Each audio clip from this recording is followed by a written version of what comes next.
After class, the group gathers, tired but needing to practice for their upcoming performance. Ay, nandito ba akong performance next week? Hindi nito mag-start karon kay wala time. Ay, Hala, uy! Grabe kayo si ma'am ay performance na po. After class, pag yun kapuya, ana. Uy, uy, pero at least mo man naliit magsugod na ta, di ba? oo, Jud, mag-focus na lang ta. Yes, no choice. As they begin planning, a simple suggestion creates a moment of discomfort among the group. So first, let's start with the opening program. So may ka-suggest ninyo ara? What if we will start with a prayer? About Not everyone here, Erika, kay comfortable, ana. Some of us kay dili mag-pray. Like me, yes, dili ko mag-pray. Ako sad. Sorry, nalimot ko. They start sharing their different beliefs and realize the importance of understanding one another.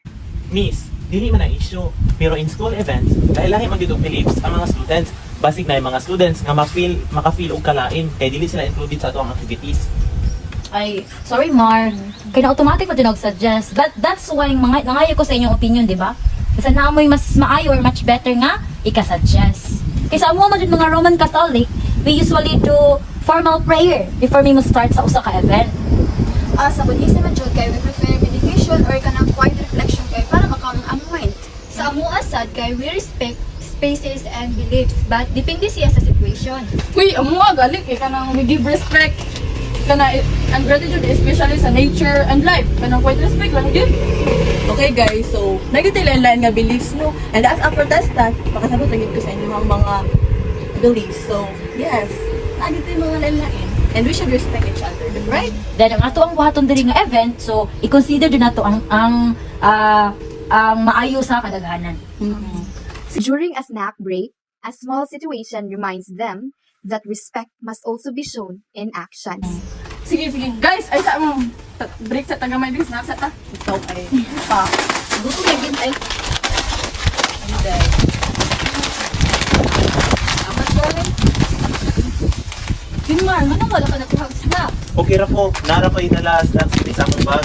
Dili man jud ni halal nga ang uban diri na aming food rules sa Islaman. Sorry kayo Rochelle. Unta makasabot ka kanako.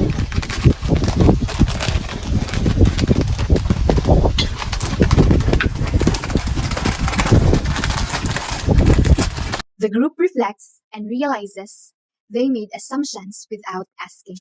Wala no? Grabe mo ko naman na before ko ni suggest og prayer. Namit ka ng lain nga religion.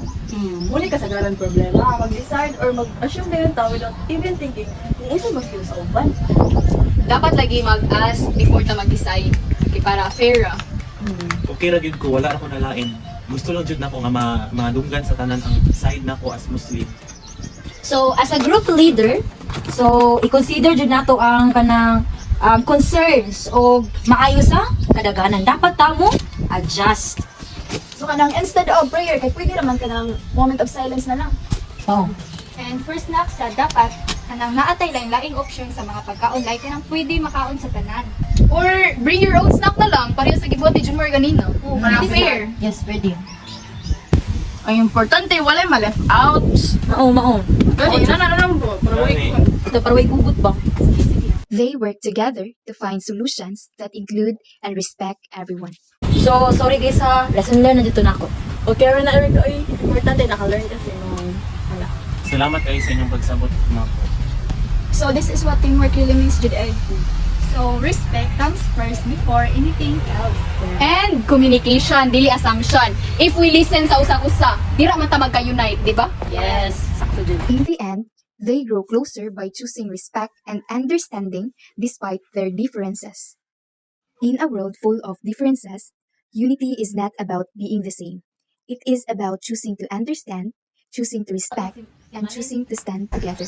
Dili kinahanglan nga kapariha ta og belief. Basta kabalo lang ta, mo respeto ug maminaw. Respect, Understanding, And unity. one for all for one.